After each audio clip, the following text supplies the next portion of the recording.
Today we get to talk about my favorite topic, and that is community, and why community is not only the antidote to loneliness, but the antidote to making bad decisions or just isolation and genuinely not good things. So community is something I'm so passionate about. I really do think that community plays such an important role in every aspect of our life, from our work life to our dating life, and of course that's what we're going to talk about today. Ultimately, dating as a Christian, as a human, as anyone, is not actually just about you and the person you're seeing. It is about community. And I know you may be thinking, why does it matter? Why does anyone else need to get involved? But truly, a life lived outside a community is one which is going to be full of hardship and difficulty, because we want to raise our families, either with our families of origin, with our in-laws, or with friends, or with our church communities, because that saying, like, it takes a village to raise a child. It is true in the sense of we need to be there for one another. We do need to live in community. God did not want us to live isolated on our own. And that's why we have the gift of family, of friendships, of good counsel from our church communities, from our networks, of colleagues who we can call friends. Like, there's just so much of life that is made harder by not having other people to lean on, other people to share your experiences with. And dating is the same. Now, while I do think that there's a really fine line between dating within community and dating in line that could lead you to gossip or anything like that, because you don't want it to be like your dating life is the news du jour that everyone's talking about and you're able to, share and reveal things. It's not about that. It's more about just being open to the fact that not only do you have to see if you like this person one-on-one when it's just you and them, you need to see, like, how does this person respond within community, and how do you feel within community? How do they treat others around you? How are they around your family, your friends? How are they around their own family and friends? How are they with strangers? Because we don't live life in isolation. Ultimately, we do live within community, and it's something that I think we need to bring back. We need to bring back this neighborly tendency of loving our neighbor, knowing our neighbor. How many of us live in like a block of flats or on a street where we don't even know our neighbors? Like, it's such a travesty that we've become really insular and just like on these devices all the time, that we don't actually look around us and see the amazing human beings created in the image and likeness of God that God has placed in our proximity, because there is something very important about that proximity community too. And I, for one, I'm really blessed that I've been able to experience this even stronger as someone with a dog, because everyone just knows my dog in the local neighborhood. So it's like, hey, hi, and you just feel like people know you, they see you, and there's something about that which is so wonderful. And I want to see that just in general life in the world.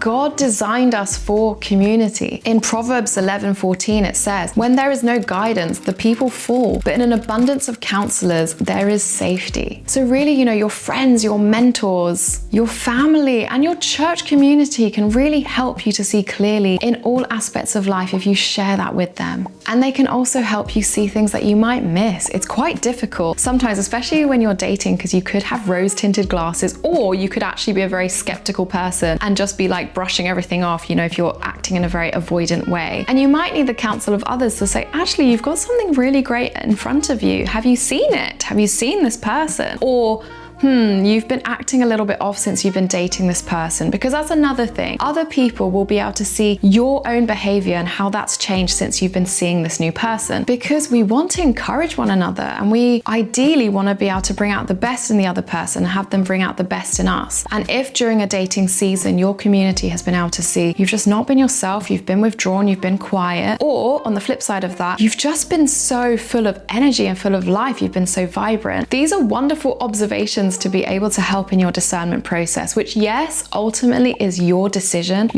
with God, and it's not your community's decision, but it's just good to kind of seek that counsel and see different perspectives as well. But you do need to be wise in bringing in the right people. So how do you invite the right people into your dating life? Have wise counsel. Invite people who will tell you the truth, who know you well enough to be able to see past any, fakeness or small talk or superficiality, and who will actually tell you what you need to hear, not just what you want to hear. It's really easy for us to surround ourselves with yes men, with just people who are like, oh yeah, that sounds great. Oh yeah, no problem. But it's a lot more challenging and also a call to humility to surround yourself with people who will actually challenge you and say, you've been acting a little bit off, or you've been a little bit rude, or I haven't seen you really leaning into your spiritual life since you've been in this relationship. Or obviously the vice versa of you've been so on fire for the Lord in the past few months, you know, what's changed? And I think having those people, and those people are probably far and few. For me, it's definitely my sister. She does not mince her words with me, which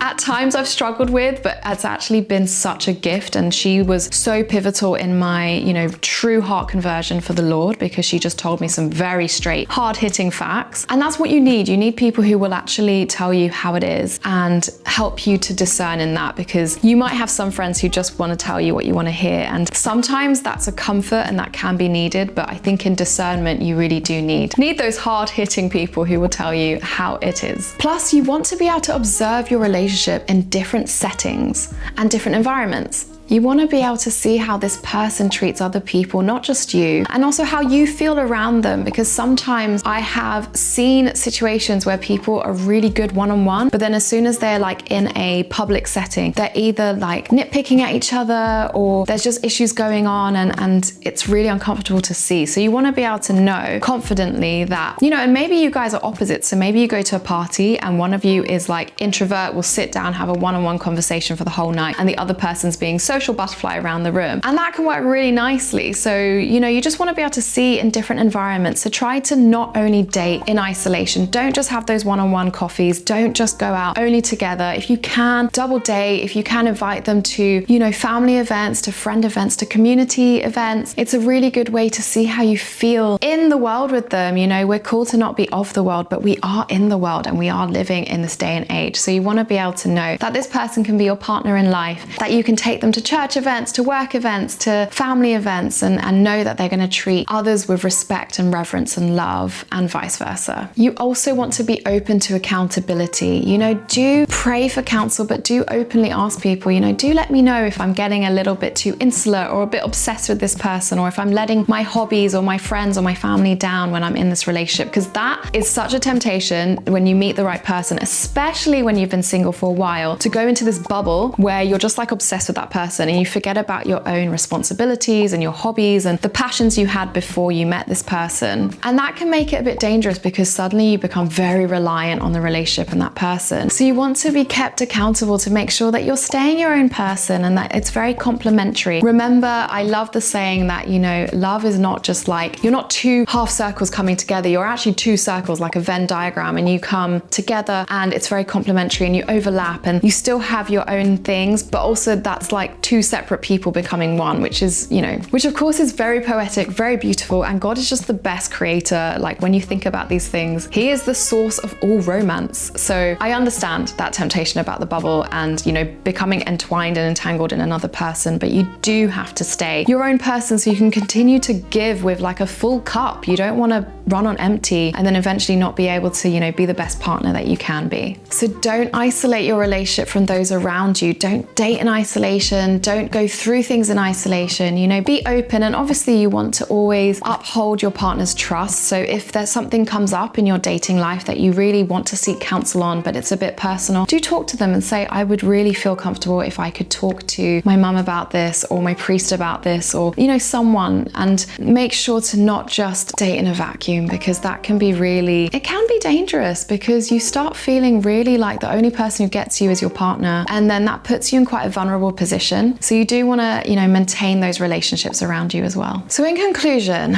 I think that dating in a bubble, dating in a vacuum can be risky, because it's not real life. Like, we are called to live in community. We are called to love our neighbor, and we're called to really, you know, raise our families within that. You know, whatever our family life looks like, whatever our community looks like, it might be extended family, it might be your church, it might be the people you work with, but we are called to that. So don't date in isolation, because it can be really difficult to discern, and bring in that wisdom, but be discerning about who you bring into your dating life, because as I say, there can also be the issue with gossip or people using their love life as like a crutch for socialization and for, you know, conversation with others. So discern that as well. But I would love to hear what you think about this topic of community, it's obviously something I'm really passionate about. You know, how have you brought community into your dating life, and how have you seen the benefits, or have there been any cons to doing that as well? So please do drop a comment, and don't forget to subscribe to Salt for more content like this about how to date as a Christian in the modern day. Okay, I'll see you in the next one. God bless. Bye.